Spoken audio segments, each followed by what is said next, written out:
chú ấy dạy anh là cháu đi học cháu không được ăn bánh rán. Là sao? Bởi vì người ta có thể cho heroin vào bánh rán ăn nó nghiện.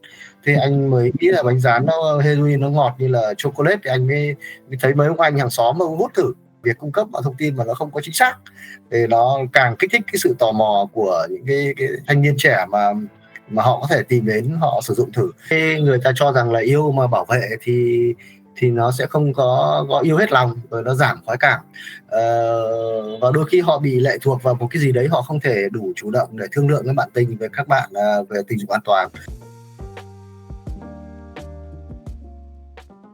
Xin chào khán giả đến với chương trình Gen Health Podcast. Mình là Linh, host của chương trình và là co-founder của Naturic. Khách mời của chương trình ngày hôm nay là một người rất là đặc biệt. Các bạn biết là mỗi khi mình mời bác sĩ và các chuyên gia tâm lý nhiều, thì hôm nay mình có anh Đồng Đức Thành, là một người đã từng chung sống với bệnh HIV 30 năm và cũng là tác giả của tự truyện Đau Cũng Là Sống. Ngoài ra anh Thành còn là thành viên của mạng lưới người sống với HIV tại Việt Nam và thành viên của nhiều tổ chức phi chính phủ khác trong các việc hỗ trợ cộng đồng người Việt Nam sống với HIV. Em cảm ơn anh Thành đã dành thời gian đến với chương trình ngày hôm nay. Anh cảm ơn Linh và Trang và nhóm hỗ trợ, và cũng cảm ơn podcast Gen Health đã mời anh tham gia buổi talk show, buổi nói chuyện trong cái tập ngày hôm nay. Dạ, cảm ơn anh Thành. Trước hết anh giới thiệu qua về bản thân anh một chút. Anh là tên là Thành, tên đầy đủ là Đồng Đức Thành. Anh sinh năm 1976, quê ở Hạ Long, Quảng Ninh. Thì anh học trường mỏ ở Đông Triều, Quảng Ninh. Anh là tác giả cuốn tự truyện Đau Cũng Là Sống. Thì cuốn tự truyện nó không chỉ nói về HIV mà nó có rất nhiều các cái vấn đề xã hội đan xen, như vấn đề chọn nghề nhầm, vấn đề sức khỏe sinh sản, sức khỏe tình dục, và vấn đề sức khỏe tinh thần và cách vượt qua, và vấn đề tự học và vấn đề khám phá bản thân, nhiều vấn đề khác.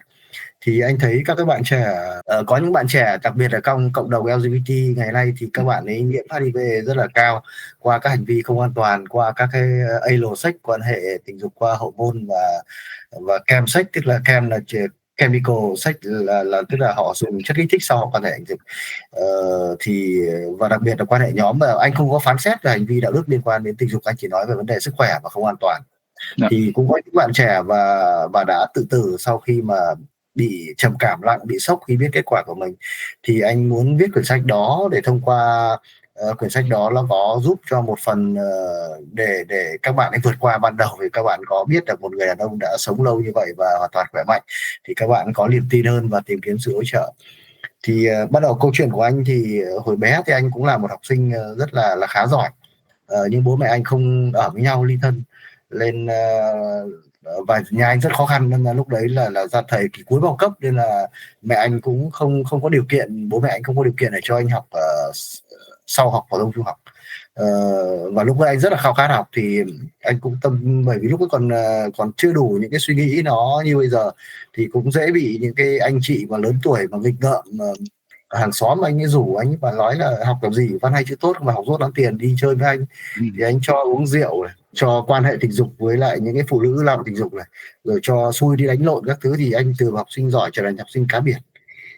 Thì học xong cấp 3 thì mẹ anh bảo xin việc cho anh thì làm đi xúc than. Thì lúc ấy anh cũng yếu, anh không xúc được, thì có một cái cậu học cùng cấp 3, cậu ấy thi luật ở Hà Nội rồi, là trường khoa học nhân văn, nhưng cậu ấy không tin là cậu ấy đỗ, và cậu ấy thi thêm cái trường cao đẳng mỏ ở Đông Triều, Mỏ Khê. Thì cái trường đấy thì nó dễ hơn, thì cậu ấy rủ anh đi thi, đi chơi. Và cậu ấy nói là cứ làm hồ sơ đi lên rồi nộp, và nhớ đâu đỗ. Thì anh vào anh ngủ gật, thì có một cái anh chép được bài, thì có một cái bạn ngồi cạnh, bạn đáp bài cho bạn gái, nhưng mà anh lại nhặt được, đáp nhầm vào chỗ anh. Thì anh chép, thì anh đỗ, anh đi học. Và gần trường thì nó có một cái làng, có rất nhiều những cái phụ nữ lao tình dục. Thì bọn anh uống rượu say rồi, bọn anh lúc chả đi học gì cả, và đánh lộn với nghịch ngợm. Và lúc ra trường thì anh không biết một cái gì cả, vì mặc dù là lúc bảo vệ tốt nghiệp, nhưng mà anh nhìn cái bản đồ kỹ thuật của ngành kỹ thuật mỏ, thì anh tưởng đấy là một cái bức tranh siêu thực, cái trừu tượng. Và anh không biết đâu, anh bảo đây là đâu là quả đồi, đâu là thung lũng ấy. Thế là, nhưng mà cuối cùng thì các cái táo thương cũng ra trường. Thì bọn anh hay vào các cái khu làng đấy, gần cái trường đấy. Thì các cái chị bán dâm thì chị nghĩ rằng là sinh viên thì là rau sạch, và các chị cũng thích những cái cậu sinh viên trẻ thì thường là không bảo vệ. Thì và anh có khả là anh nhiễm từ năm đầu tiên năm trường mỏ, và một số bạn bè anh cũng dính HIV từ đợt đấy, thì đến nay là hơn 30 năm rồi. Như anh thì ở cái thời điểm đấy thì ở Quảng Ninh thì kỳ thị phân biệt đối xử rất là nặng, và sau khi ra trường thì anh làm cán bộ kỹ thuật ở trong một công ty than được mấy năm, thì anh với ông quản đốc trưởng thì có đi rủ nhau đi đi làm xét nghiệm. Vì ông đấy cũng có những cái ông ấy có tại ông làm cán bộ đó, ông cũng có tiền, ông cũng hay đi chơi, thì và ông được trả kết quả ngay, thì anh lại bị gọi vào phòng để tư vấn, thì ông ấy nghi và ông ấy nói chuyện, thì ông bảo nói thật đi, thì anh nói thật, thì ông ấy gợi ý là anh viết đơn xin nghỉ việc. Thì mới đầu anh rất là bực và hận thù cái anh quản đốc đó, nhưng mà sau này anh nghĩ là đấy là một cơ hội rất là tốt, bởi vì nếu ở trong rừng, trong làm than trong rừng thì cái điều kiện mà tiếp xúc với lại y tế sức khỏe thì nó không không được không được thuận lợi, thì không được sống khỏe mạnh như vậy. Anh cho em hỏi trước là hồi đó anh có triệu chứng nào hay không ạ? Hay là anh ấy rủ đi là xét nghiệm thì mình xét nghiệm thôi? Có triệu chứng lúc ấy là thấy thì lúc anh không nghĩ là mình có HIV, bởi vì là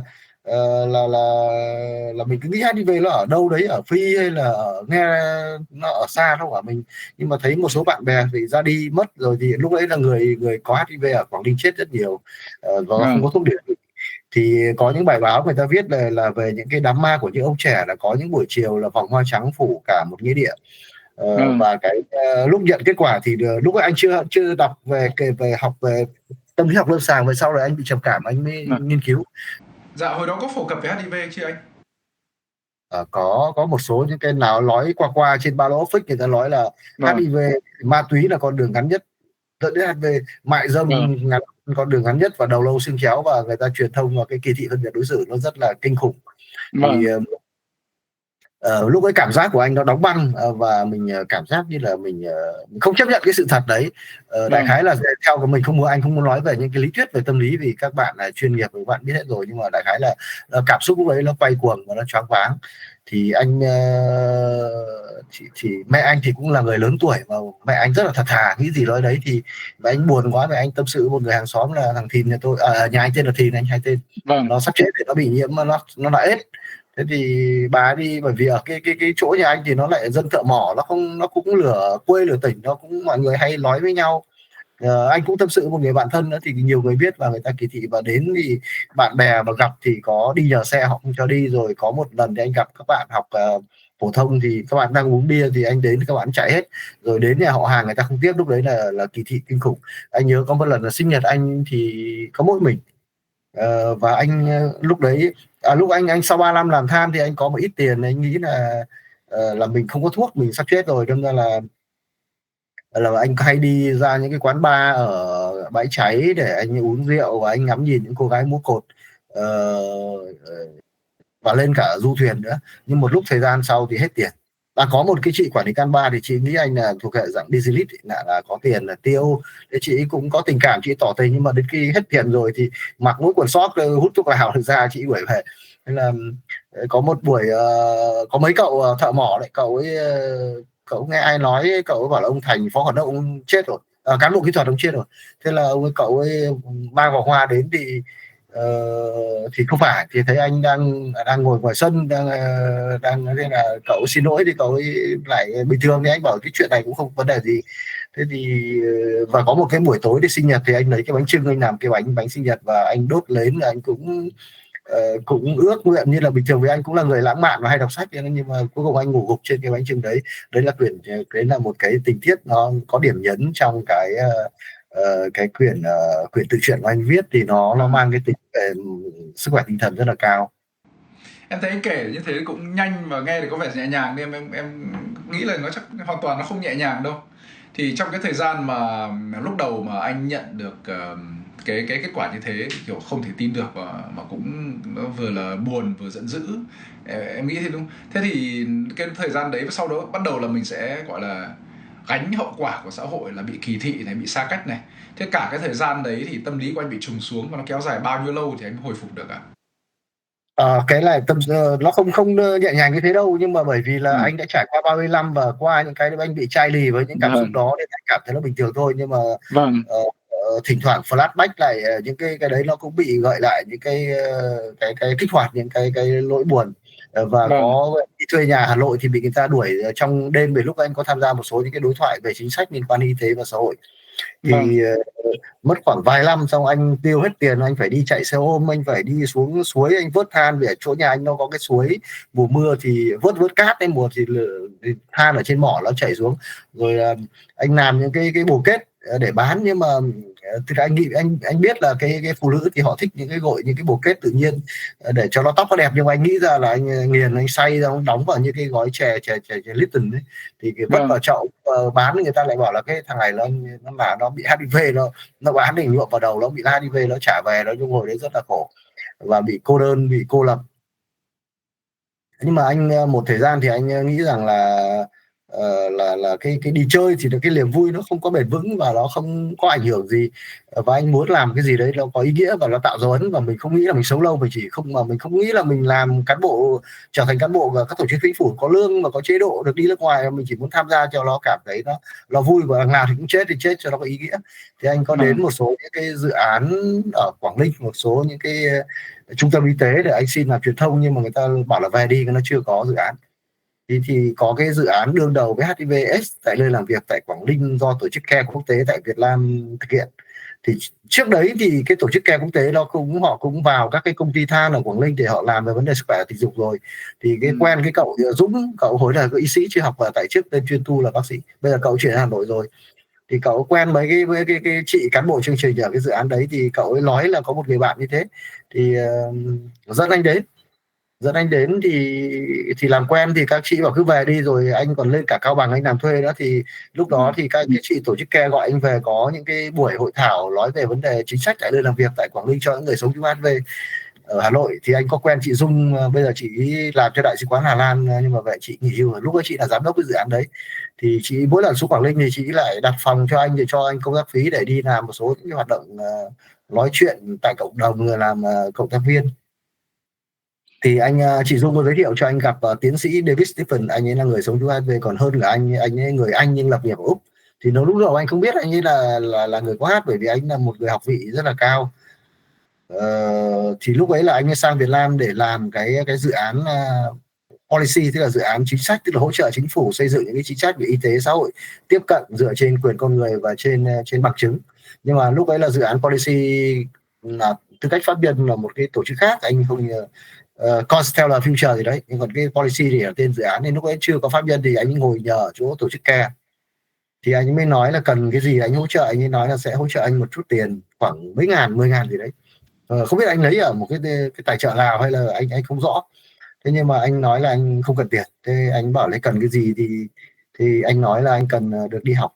Thì một thời gian sau thì anh đưa lên Hà Nội, rồi thì vào tổ chức Care làm một cái học việc. Thì anh còn chưa sử dụng được máy tính, vì anh nhớ là cái hồi anh học trường mỏ thì nó lạc hậu lắm, mà học máy tính nhưng mà gọi là chỉ MS DOS thì đấy, chỉ để thực hành trên cái điện thôi.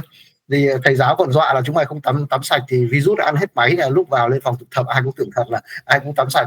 Thế là có một cái cậu tên là Tín, cậu ấy là hồi là cậu mới là cử nhân, nhưng mà cậu ấy là người Mỹ gốc Việt. Thì các cái bạn mà học ở nước ngoài ra thì các bạn ấy học xong thì các bạn hay đi ghép year, các làm thực hành, đi làm thực tập sinh cho các tổ chức để các bạn lấy cái background kinh nghiệm và để xem cho mình phù hợp với cái gì. Thì cậu ấy hướng dẫn anh sử dụng máy tính, cho anh tổ chức cho anh tiền đi học tiếng Anh ở trung tâm, nhưng mà học mãi không được, vì lúc ấy nó mệt đến mức là một cái miệng anh nó lở hết ra, và ăn không ăn được, anh phải ăn làm nhiều bữa và nhồi như là con vịt vậy, và phát âm không có được. Thế nhưng về sau thì anh tự học.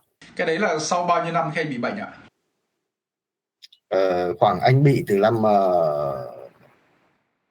94, thì lúc đấy là khoảng 2003, sau khoảng 10 năm đấy, sau khoảng 10 năm sau đấy. Thế trong cái thời gian đấy là anh có điều trị bằng cái thuốc nào không ạ, và hiệu quả của nó thế nào? Ở lúc đấy thì chưa có thuốc ở Việt Nam, bởi vì là chỉ có mấy suất thuốc cho những cái nhân viên y tế hoặc là nhân viên an ninh mà họ bị rủi ro tai nạn nghề nghiệp, gọi là phơi nhiễm thôi. Thì may là sau khi sang dự án chính sách policy thì anh được cơ quan phát triển quốc tế Hoa Kỳ USAID thông qua dự án policy. Thì dự án policy có một cái chính sách là hỗ trợ những cái nhân viên có HIV để được điều trị, thì anh được đưa sang Bangkok điều trị và tiếp cận điều trị với Bangkok.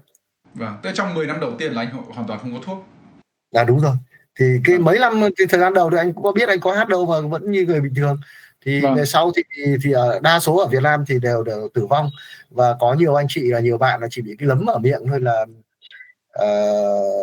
có thể là ra đi, có thể không ăn được qua đi, nhưng mà bây giờ thì cái lấm ở miệng thì người ta uống mấy cái viên fluconazole thì nó đã tụt hết các lấm và nó đơn giản rồi. Thì Vâng. Quảng Ninh lúc đấy thì ma túy nó rất là nhiều người sử dụng ma túy, và nhiều người không nghiện, họ chỉ sử dụng một lần họ cũng bị nhiễm HIV do tiêm trích chung bơm tiêm. Nhưng mà anh thì có cái may mắn anh không dung nạp được ma túy, và anh không nghiện, anh chỉ hút thử một lần thôi. Vâng. Bởi vì có hồi bé năm cấp 3 thì anh nhớ là chú dạy anh là cháu đi học cháu không được ăn bánh rán. Là sao? Bởi vì người ta có thể cho heroin vào bánh rán ăn nó nghiện. Thế anh mới nghĩ là bánh rán nó heroin nó ngọt như là chocolate, thì anh mới thấy mấy ông anh hàng xóm mà hút thử. Thế thì anh bảo là hút cái này có thích không, mà các anh hút. Hồi đấy là anh đã hành học sinh cá biệt rồi, mà nếu mà cô giáo mời đi họp phụ huynh thì anh toàn lừa, anh toàn nhờ mấy ông anh đi họp. Thế ông bảo xong nó phê lắm, các bạn, nó người mình như con mèo ấy bay trên nóc nhà rồi, thì một cái lá rụng cũng biết, nhưng mà anh hút thử anh đâm đầu chuối, anh lôn ra một xanh mật vàng và anh không thể chịu được. Thế từ đấy anh không bao giờ dùng lại nữa. Vâng. Dùng một lần, nhưng mà không nên các bạn trẻ không nên thử một lần, bởi vì cái đấy nó quyến rũ. Một lần sẽ có 2 lần. Đây có anh Thành là có kinh nghiệm rồi đấy, thôi không cần phải trải qua, anh Thành kể ra rồi đấy. Và sau này thì anh mới làm, có một giai đoạn anh làm cho Viện Nghiên cứu Tâm lý sử dụng ma túy, thì anh đọc rất nhiều các báo cáo nghiên cứu, thì trong nghiên cứu họ có nhiều cái phát hiện cho rằng là việc cung cấp thông tin mà nó không có chính xác thì nó càng kích thích cái sự tò mò của những cái thanh niên trẻ mà họ có thể tìm đến họ sử dụng thử. Mà các cái phụ huynh học sinh cũng phải lên nhận diện được các cái loại ma túy và biết được cái tác hại của nó, và có cái kỹ năng, và có được tức là anticipate được những cái lường trước được những cái tình huống có thể bị lôi kéo vào rủ rê, để mà có những kỹ năng để mà thoát khỏi những cái tình huống đó.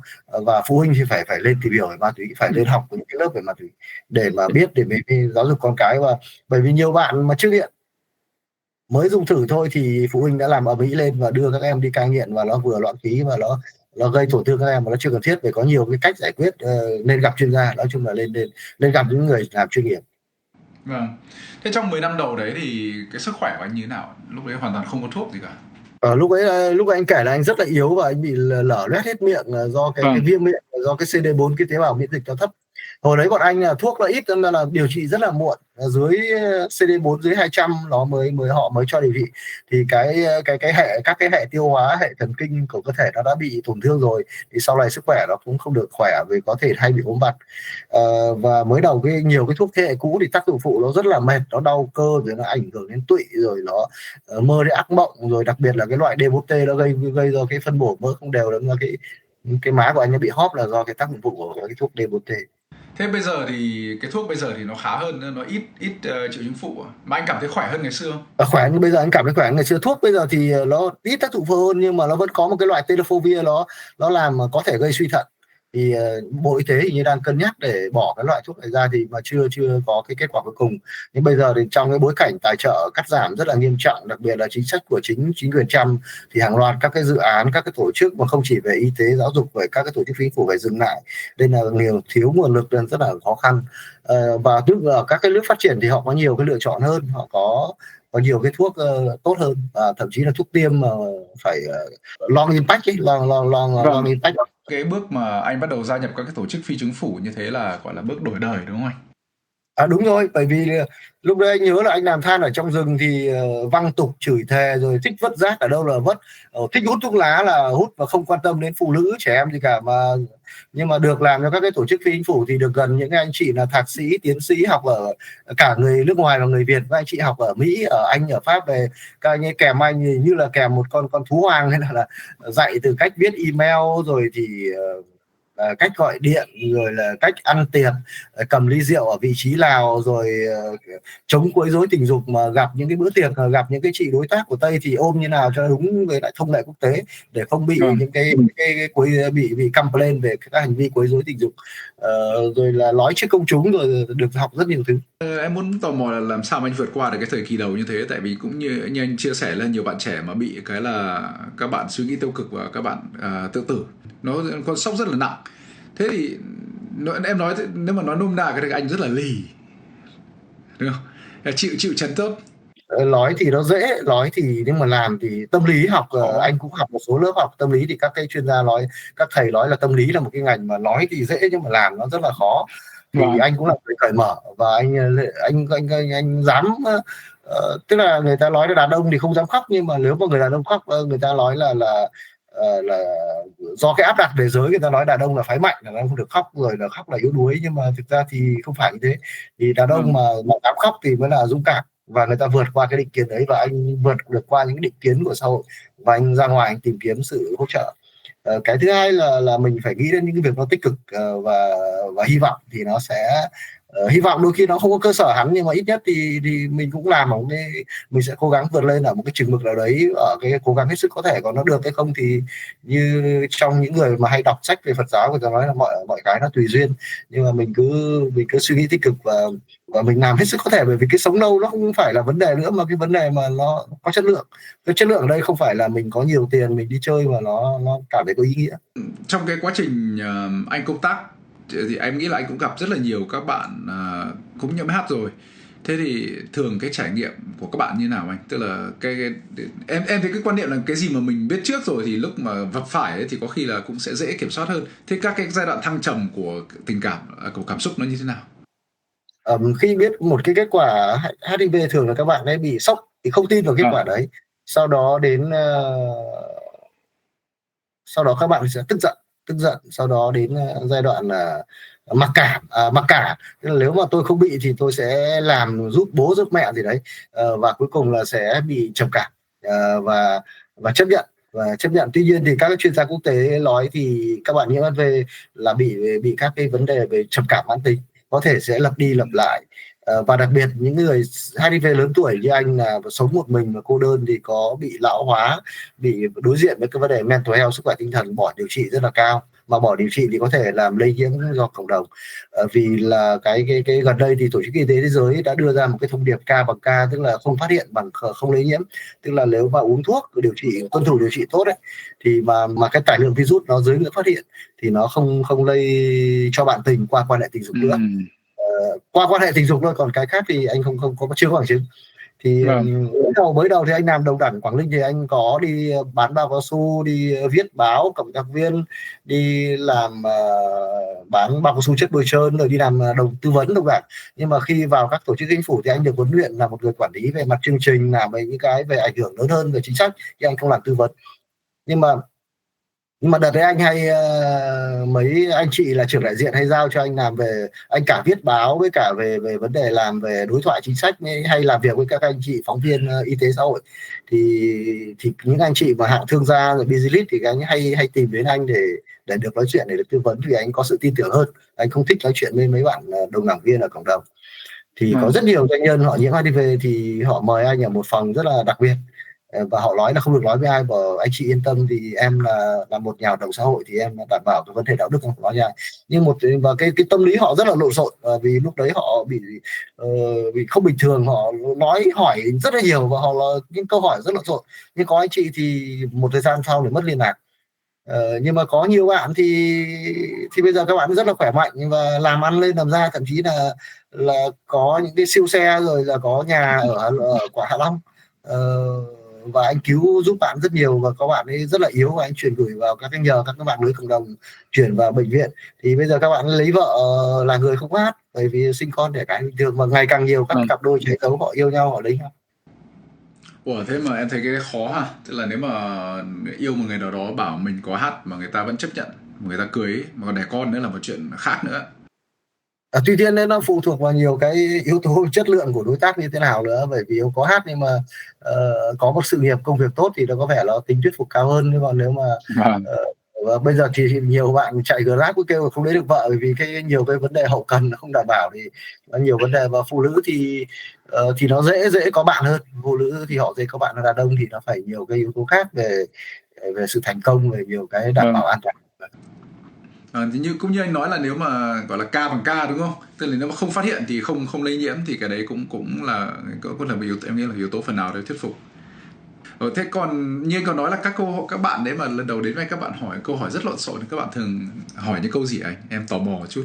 Hỏi là cái này nó sống bao nhiêu lâu nhỉ, uống cái này có sống bao nhiêu lâu, tức là họ hỏi xong họ lại hỏi lại và rồi thì uống nước có lây không, bởi vì họ mặc dù đã sách vở trên truyền thông thì rất nhiều, nhưng mà nhiều khi là cái tâm lý họ không bình thường và họ cứ không dung nạp, không bởi vì lâu lắm rồi anh không nhớ, nhưng mà họ hay hỏi là sau này thuốc ở đâu, rồi họ kiểu dạng kiểu rối loạn lo anxiety disorder, và họ lo lắng những cái nó chưa ra và không có cơ sở.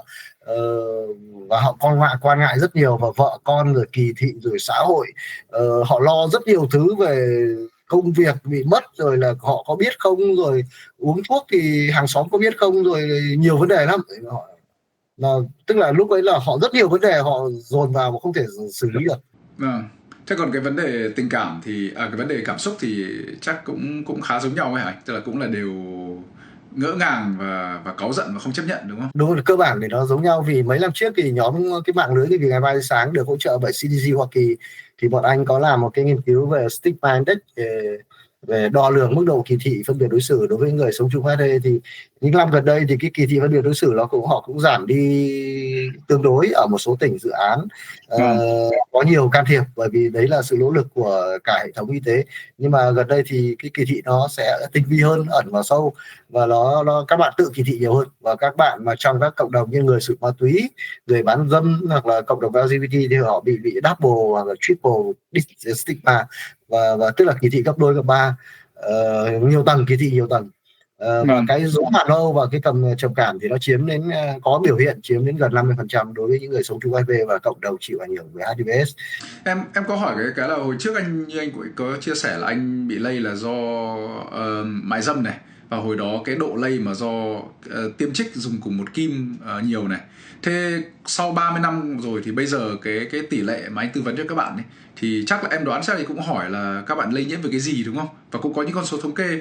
Thế thì đến sau 30 năm này, như thời hiện đại này bây giờ là các bạn thường là lây vì cái gì hả anh? Lây vào cái gì thì anh không có số liệu cụ thể, thì cái này là phải số liệu của ngành y tế, nhưng mà nhìn chung là anh cũng biết. Nhưng mà cái lây bây giờ thì người sử dụng ma túy bây giờ thì họ hay vào được điều trị các chương trình methadone, là điều trị thay thế, và bây giờ thì cái kim họ cũng không dùng trung bơm kim tiêm mấy, mà người sử dụng ma túy nhiều bạn bây giờ chuyển sang dùng methamphetamine, các cái ma túy tổng hợp khác như ketamine hay ecstasy chẳng hạn, thế thì họ không tiêm trích ngày xưa.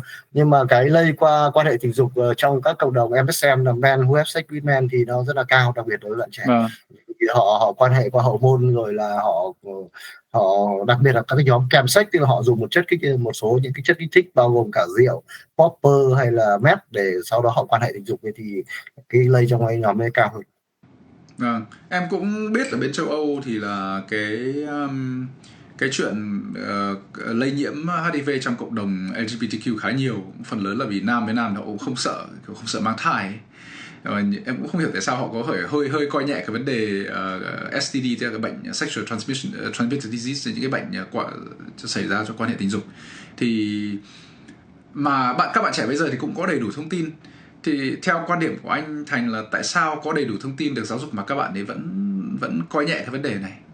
Các bạn ấy như anh đã nói là các bạn ấy kèm sách, tức là dùng chất kích thích vào thì lúc đó họ không tỉnh táo nữa, thì họ không có áp dụng các biện pháp tình dục an toàn. Rồi có những cái người ta cho rằng là yêu mà bảo vệ thì nó sẽ không có yêu hết lòng, rồi nó giảm khoái cảm, và đôi khi họ bị lệ thuộc vào một cái gì đấy, họ không thể đủ chủ động để thương lượng với bạn tình về các bạn về tình dục an toàn. Đặc biệt là chị Khuất Thu Hồng, giám đốc cơ quan phát triển quốc tế, viện nghiên cứu phát triển quốc tế ISDS, chị là tác giả cuốn sách tình dục ở Việt Nam, chuyện dễ đùa khó nói. Tức là khi nói đùa thì họ hay nói, nhưng mà khi mà nghiêm túc thì họ lại không có nói với nhau về các cái vấn đề nghiêm túc và trách nhiệm. Và chị có phỏng vấn rất nhiều những cô gái trẻ vào các cái tỷ lệ nạo phá thai ở các cô gái trẻ Việt Nam cũng tương đối cao. Số liệu bao nhiêu thì anh không nhớ, bây giờ anh đọc nhiều quá. Nhưng mà khi mà chị phỏng vấn thì các em mới nói rằng là các em với sự hỗ trợ của internet và công nghệ thì các em biết hết về các cái thông tin về an toàn tình dục, về tránh thai, nhưng các bạn ấy không có dám thương lượng với bạn tình về các cái biện pháp an toàn tình dục. Sử dụng bao cao su thì các bạn ấy rất là ngại, rồi ngại bị bạn tình đánh giá là sao lại chủ động, rồi là có kinh nghiệm và dày dặn kinh nghiệm, không có ngây thơ trong cái chuyện là làm chuyện yêu đương. Thì có sếp cũ của anh là tiến sĩ tình dục học Lã Mạnh Cường, thì anh rất hay đọc sách của anh Cường. Về thế này, đây là đọc nhiều quá về khoa học tình dục nên cộng đồng người ta gọi anh là giáo sư tình dục học. Thì có một lần anh nhớ là trong một hội thảo thì người ta giới thiệu, cậu bạn MC vẫn giới thiệu là tiến sĩ tình dục học Lã Mạnh Cường có lên có bài trình bày, thì các bạn Việt Nam, mấy bạn phóng viên y tế về xã hội ấy, lữ hẳn hoi, mà các bạn cứ bịt miệng cười. Các bạn nghĩ là tại sao ông lại học cái tình dục này, chắc là ông học cái này thì ông làm cái chuyện làm tình nó giỏi lắm. Các bạn nghĩ thế, chứ các bạn không nghĩ là tình dục học đó là một môn khoa học rất là nghiêm túc, nó liên quan đến văn hóa, liên quan đến triết lý, liên quan đến phụ nữ học, tâm lý, rồi y học các thứ. Nhưng mà giả sử với anh khuyên lại bản thân anh 30 năm thì anh khuyên như nào? Nếu bây giờ có một bạn Thành trẻ, bây giờ 18 tuổi, bạn ấy mới ra đời, bạn ấy muốn thử đủ thứ, muốn thử hút chích, muốn thử cái hú, thì anh sẽ khuyên bạn ấy như nào? Thì cái này thì nó là một câu hỏi rất là khó mà anh không thể trả lời được, bởi vì anh không thể lấy cái nhìn của anh và nhìn lại cái ngày xưa được, vì nó cái bối cảnh lúc bây giờ nó khác và không thể là làm khác được. Đây là nó chỉ là giả định mang tính truyền thuyết thôi, nó không có trong thật. Nhưng mà nếu mà với cái suy nghĩ bây giờ mà trở lại với cái ngày xưa thì anh sẽ chậm lại mọi thứ. Chắc là anh học xong cấp 3 anh không đi học trường mỏ ngay, và anh sẽ từ từ, và anh sẽ tìm đến những cái người mà người ta có, những người lớn mà có kinh nghiệm, mà người ta có cốt thì mình học được người ta. Nhưng mình không đi theo mấy ông anh mà ông xui lung tung cả thì nó quay nó không có tốt. Nhưng mà đấy nó chỉ là mang tính tưởng tượng thôi, còn mình không thể lấy con mắt bây giờ mình soi lại ngày xưa được. Thế bây giờ mình lấy con mắt bây giờ soi ở bây giờ đi. Thế là những bố mẹ hay là ông bà, cha chú mà con cái là cảm giác là bây giờ là có thể là nó đang đi vào cái con đường sơ ngã, thì nó chơi bạn bè, mình cảm thấy là cái nhóm này có vẻ nó không tốt lành lắm, hoặc là nó hay tò mò cái này có kia, hay là nó hay đi đêm, hay nó không nghe lời, hay nó bảo bố mẹ biết gì đâu mà nói, thì làm sao mà mình có thể dạy dỗ được cho đúng. Như anh có nói qua là cái gì không biết cái cấm, mà một là truyền thông tin sai là cái thứ nhất này. Ok, thì bây giờ cố gắng bố mẹ tìm hiểu, đọc để nói cho đúng. Cái thứ hai nữa là thay vì cấm đoán, chính như bản thân em thấy em hồi trước là suốt ngày bố mẹ cấm, bố mẹ không bao giờ nói lý do tại sao cấm, chỉ nói cấm thôi, cái này là không tốt, mày không được làm. Thế thì như anh Thành thì anh nhìn cái góc nhìn của anh như thế nào? Thực ra thì anh không phải là một chuyên gia về tâm lý học, nhưng mà anh cũng chưa con cái, thì mà anh thì rất ghét nói khuyên người nọ người kia, bởi vì bây giờ quá nhiều người khuyên rồi. Thì có bác thì để vỡ lợ lên mạng toàn khuyên người ta làm giàu, có bác thì thì vợ suốt ngày đi điều trị thay thế với những cái đối tác khác bên ngoài, thì ông lại lên mạng ông dạy về hôn nhân rồi giữ hạnh phúc gia đình. Đó là anh không thích khuyên, nhưng mà anh có mấy người cháu thì các cháu rất là ngoan, và bố mẹ nói nó không nghe, bởi vì cái thế hệ nó bị generation Z gap, cái khoảng cách thế hệ nó dài lắm, mà bố mẹ hay nói theo kiểu áp đặt, và nó không có nghe, bởi vì lúc ăn cơm thì lại nói, và những cái gì bố mẹ đã quá lạc hậu rồi, và tôi là người lỗi thời, nhưng mà lỗi lạc là ông lỗi thời và lạc hậu. Thì nhưng mà anh thì cũng lớn tuổi rồi, nhưng mà các cháu nó sinh năm 2K nó lại rất thích nói chuyện với anh, những người bạn, và kể cả về những cái nghiện chất, về tình dục thì anh nói với nó một cách chính xác nhất về mặt khoa học. Tất nhiên là chú nói với cháu thì không thể nói như kiểu tục tĩu như mấy thằng uống rượu nói bậy bạ được, nhưng mà nói chính xác nhất, và đưa ra những cái câu chuyện thực tế, và có cho nó dẫn đến những cái mang tính trực quan và trải nghiệm. Và những cái bài học thực tế thì nó sẽ, và những cái rất là bình thường có khi anh biết thừa nó sai, nhưng mà anh không nhắc, nhưng mà nó từ những cái sai đấy thì nó sẽ học nhanh nhất, học nhớ lâu nhất. Hoặc là có những cái cháu anh nó có bạn gái, thì anh nói nó về đủ thứ thì nó đầu tiên nó không nghe, nó bảo bọn cháu lớn rồi cái gì chả biết. Thế nhưng mà anh chỉ có những cái rất đơn giản là phải đội mũ bảo hiểm cho bạn gái, có vì phải gạt thêm chống cho bạn gái, ăn thì phải phải nhấc kế cho bạn gái, vì cái đấy nó ảnh hưởng trực tiếp đến lợi ích của bạn ấy, của cháu đấy. Bởi vì nếu không làm thế thì cháu có thể bị bạn gái bỏ, thì cháu sẽ rơi vào cô đơn. Trong từ đấy thì nó mới hỏi thêm thì lúc đấy thì nó tin tưởng mình, thì mình sẽ nói chuyện nhiều hơn về các vấn đề an toàn dục, về vấn đề lạm dụng chất, và để tránh những cái rủi ro. Bởi vì bọn anh cũng được một cái học bổng về community leadership, về lãnh đạo cộng đồng. Lãnh đạo cộng đồng thì theo cái quan niệm của nước ngoài thì không phải là ông là có chức, không phải là, mà là cái người nào có uy tín, có ảnh hưởng thì người ta coi là một người giống như là leadership. Thì trong đấy có môn public relation thì người ta cũng dạy rất kỹ về các cái dự tiệc, các cái có phụ nữ để ứng xử phù hợp các thứ ở trong các cái môi trường khác nhau, bối cảnh khác nhau. Thế thì bây giờ em cứ giả sử là bây giờ có con trai con gái nó tầm 18-20 rồi này. Thế bây giờ mình cũng biết là đến độ tuổi nào nó quan hệ tình dục đúng không? Nó cũng sẽ có. Thế thì lúc đấy mình giải thích nào, tất nhiên là về vấn đề an toàn thì có học qua nhà trường rồi. Thế nhưng mà câu đầu tiên là bố mẹ có nên nói chuyện với con cái về chuyện đó không? Nếu mà bố mẹ không nói thì nó học ở đâu? Nó học ở phim ảnh hay là nó học ở bạn bè? Hoặc là giáo dục thì em thấy giáo dục có nói qua đây nhưng mà cũng chưa đủ. Thì cái vấn đề đấy là đấy, câu hỏi đầu tiên chẳng hạn. Thế bố mẹ có nên nói chuyện với con cái không? Mà nếu mà nói chuyện vấn đề đấy thì nói chuyện như thế nào? Tại vì nó là một cái gì đó khá nhạy cảm. Cái câu đây không biết thì hỏi, muốn giỏi phải học. Thế thì cái vấn đề giỏi này, hỏi thì hỏi ai? Hỏi bạn bè quanh mình thì nó cũng ù cạc cạc như mình. Học thì học ở đâu? Đó thì em nghĩ là đây là một cái đề tài mà mình nên nói đến, nhưng mà mình nói theo một cái khía cạnh khoa học và cái khía cạnh giáo dục chứ cũng không phải là kiểu trò đùa. Thì hiện tại là em thấy Việt Nam không có nhiều về cái vấn đề đó. Thì trong cái trend của Google thì đúng là các bạn Việt Nam là lên mặc dù tình dục là cái culture taboo ở Việt Nam. Đối với cái nước mà ảnh hưởng bởi nho giáo như Á Đông hoặc là thế nhưng mà cái nhu cầu nó vẫn có, bởi vì là thế là các bạn hay lên mạng search và theo Google Trend thì là cái số lượng người Việt mà lên search về sách là cao nhất. Mà trên cái internet thì nhiều khi thông tin nó không có chính thống. Nó cũng có những cái bạn mà bán những cái thuốc kích dục linh ta linh tinh rồi là nói rất là thô tục và nó không có chuẩn. Và theo văn hóa Việt Nam như ngày xưa là bố hay nói với con trai và mẹ hay nói với con gái, nhưng mà nó cũng không đầy đủ, bởi vì cái khoảng cách thế hệ rồi là còn bố mẹ chưa chắc đã biết đầy đủ, nếu nó cập nhật mà đã tuổi rồi. Và nó còn nói không cụ thể thì có khi là nó còn đi lệch hơn. Và anh nghĩ là chuyên gia hoặc là những người chuyên gia là nói phù hợp nhất, và chuyên gia có thể là hơn những cái đứa các bạn ấy chỉ vài tuổi, hoặc là lấy đó họ và những người bạn và nên có dịch vụ chuyên nghiệp nói về vấn đề này là code như kiểu live code hoặc là sex code thì nó hợp lý nhất. Ngày xưa là theo các cái chuyện như là mẹ mà con gái đi lấy chồng hay đưa cho cái kim dặn là nếu mà ông chồng ông Thượng Mã Phong thì chọc vào sân cụt, cái đấy nó đã có truyền thống, nó có giáo dục giới tính từ lâu rồi. Nhưng mà ngày xưa thì người ta không có cái quan niệm về khoa học tình dục, ngày xưa nó đơn giản, nó không quá phức tạp như bây giờ. Nó không có app Tinder hẹn hò, nó không có quẹt Tinder, nó có nhiều cái mới như bây giờ.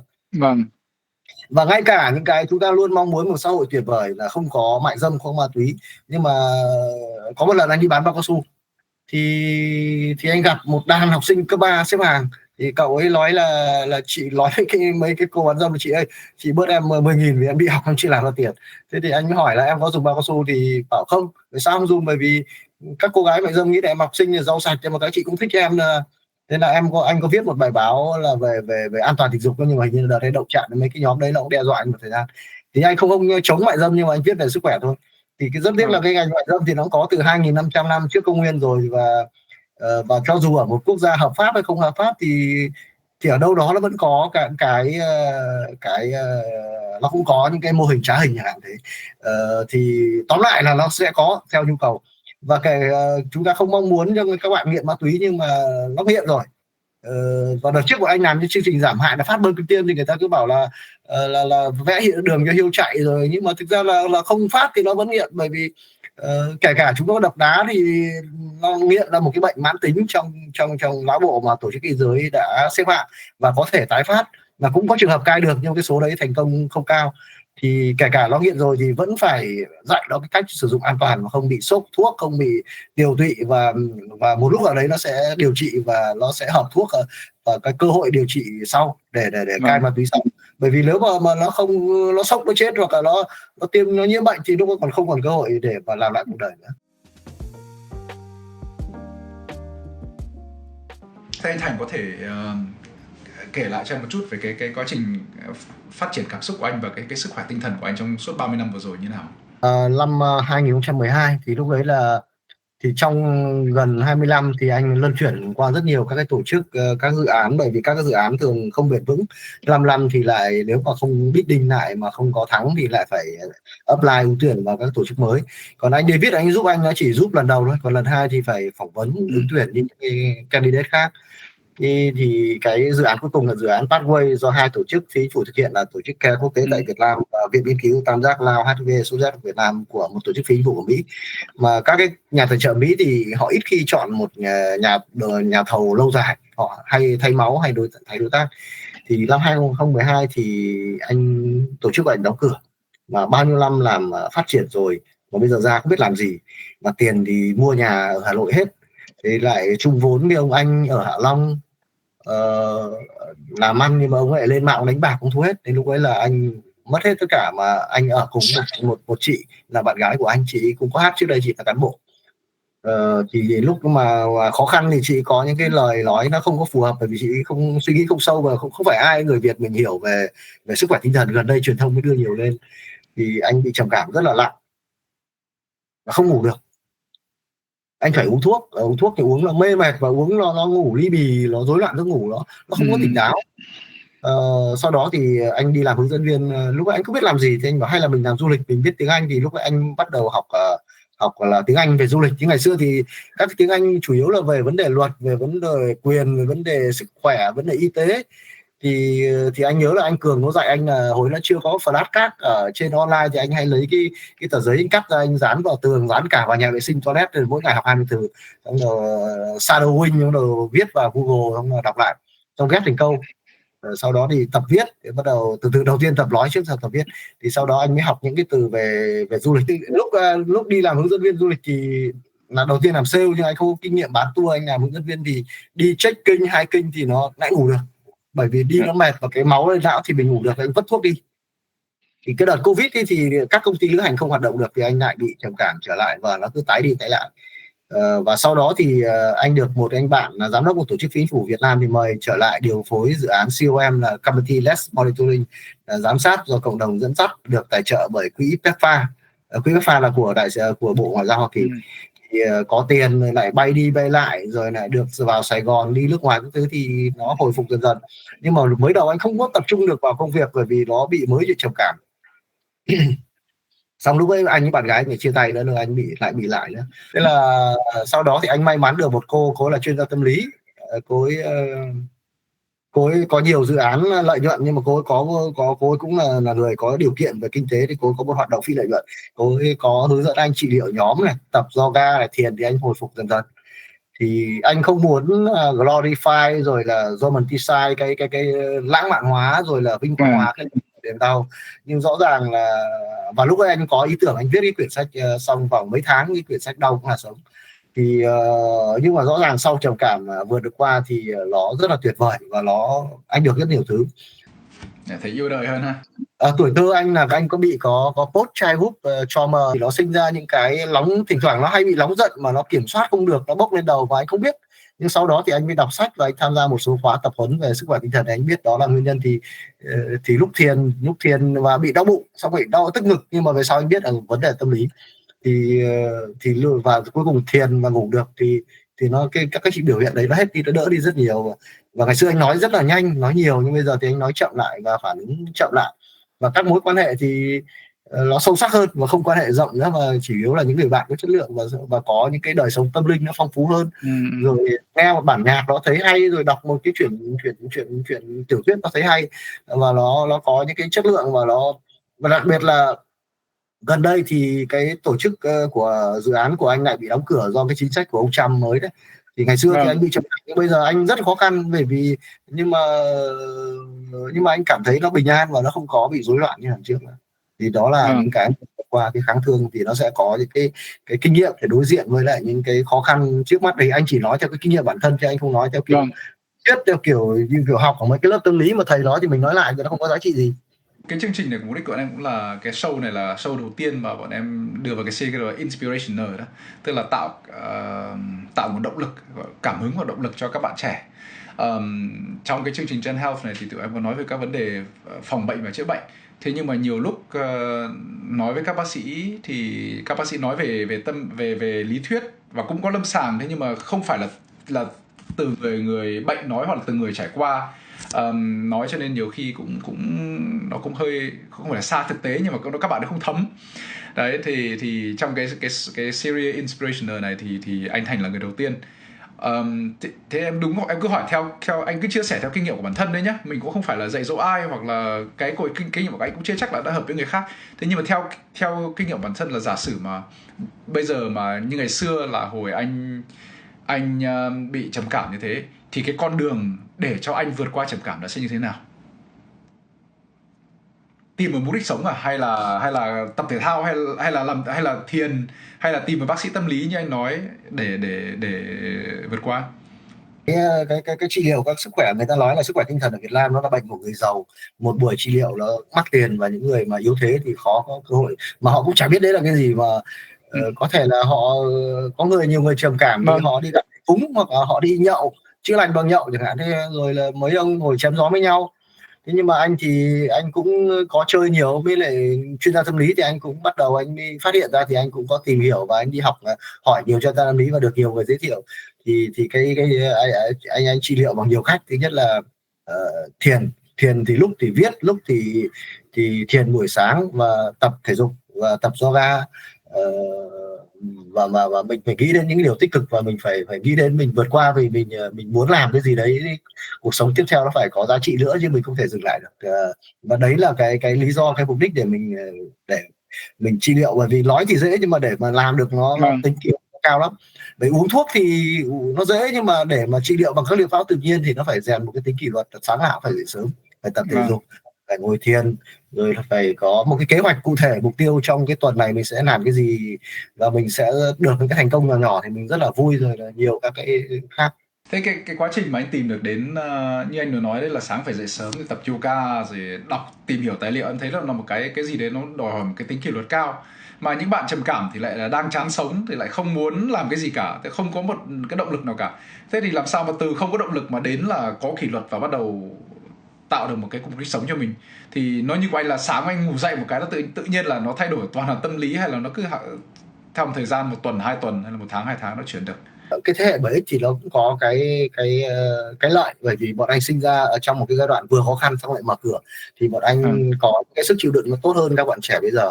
Và anh thì không có ai hỗ trợ cả, gia đình thì ở xa, mà gia đình thì khó khăn, nhưng mà anh hướng tới một cái giá trị là mình phải tiếp tục sống, và mình phải tiếp tục làm việc đóng góp xã hội, thì mình phải tìm cách để mình điều trị. Nhưng mà đối với các bạn trẻ bây giờ thì phải có sự hỗ trợ của người thân. Phải có thể là người yêu, có thể là người nhà, mà phải tìm sự hỗ trợ, phải ra ngoài tìm sự giúp đỡ của người ngoài, và là chuyên gia. Biết đâu là những người vợ hoặc người yêu, bố mẹ người ta chả biết cái gì, người ta còn nói những câu này mình tổn thương, nhưng mà ngoài kia nhiều người hiểu mình, thì mình phải tìm sự hỗ trợ. Mà tốt nhất là những người thân phải phát hiện kịp, và phải hỗ trợ họ, các bạn đấy. Nhưng mà bởi vì cái có thể là lúc trầm cảm người ta sẽ nghĩ đến tự tử. Nhiều người không hiểu là tại sao nó lại tự tử, bởi vì như vậy thì nó bất hiếu, rồi nó để lại những cái tổn thương cho người khác. Nhưng mà cái đấy là không phải, bởi vì cái lão nó ra lệnh như thế, nó mệt mỏi lắm rồi, nó ra lệnh làm đi. Và anh cũng đã từng nghĩ đến tự tử, nhưng mà tôi chưa hành động thôi, nhưng mà có nghĩ đến. Và anh cũng nói với những người sống chung với bệnh, không chỉ HIV và cả những người sống với bệnh khác như là bệnh ung thư, thì trong sức khỏe nó có một cái thuật ngữ là health span và life span, tức là cái khoảng cách sống lâu dài và khoảng cách sống chất lượng. Thì mình cứ cố gắng hết sức có thể, và mình tìm kiếm sự hỗ trợ bên ngoài, và mình cứ nói lạc quan thì nhiều khi nó hơi giáo điều, nhưng mà mình cứ làm hết sức có thể. Còn mọi cái thì mình sẽ phải thuận theo những cái tự nhiên thôi, nhưng mà mình cố gắng để lạc quan nhất có thể, và cuộc sống còn lại mình chất lượng nhất để và kể cả ngay cả cái việc khi phải đối xử với sinh não bệnh tử, thì mình cũng rất là chấp nhận cái chuyện đấy, thì mình vui, cũng sẽ nhẹ nhàng hơn. Em thấy rất đúng đấy, và em cũng xin lấy luôn câu này để chốt lại chương trình ngày hôm nay, là sống lâu chưa chắc đã là sống chất lượng nha, nhưng mà sống làm sao cho khỏe mạnh và chất lượng thì cho nó đáng. Như tiếng Anh thì gọi là YOLO đấy, you only live once, bạn chỉ sống một lần thôi, nên sống sao cho đáng nó.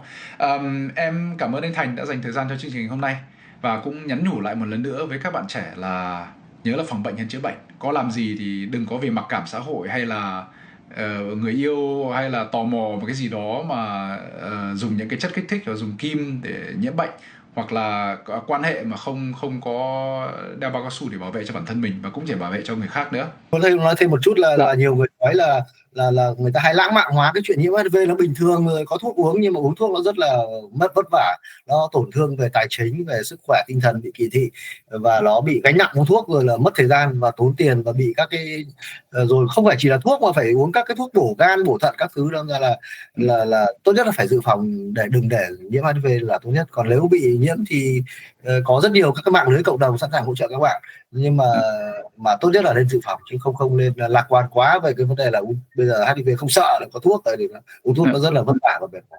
Đấy, còn có những bạn nào mà muốn có được truyền cảm hứng và cũng tò mò phần nào đó về cuộc đời của anh Thành và làm sao anh vượt qua được những cái khó khăn như thế, hãy tìm đến cuốn sách Đau Cũng Là Sống. Sách bán ở đâu anh Thành nhỉ? Bán trên trang Tiki và trên trang của Alpha Book. Cứ search trên mạng thì nó ra các cái đường link bán. Ở Hà Nội họ bán một số cái hiệu sách ở chỗ nhà sách ở chỗ 49 Hai Bà Trưng hay sao ấy, của nhà sách của Alpha Book, nhưng mà bây giờ nó bán trên online nhiều mà.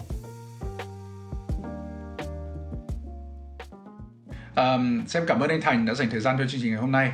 Và các bạn mà muốn được truyền cảm hứng hay là muốn tò mò cách về câu chuyện của anh Thành thì hãy tìm cái quyển sách Đau Cũng Là Sống.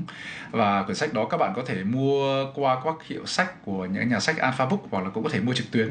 Mình lười thì chắc là mình mua trực tuyến thôi, đọc cho nó dễ. Dạ, em cảm ơn anh Thành.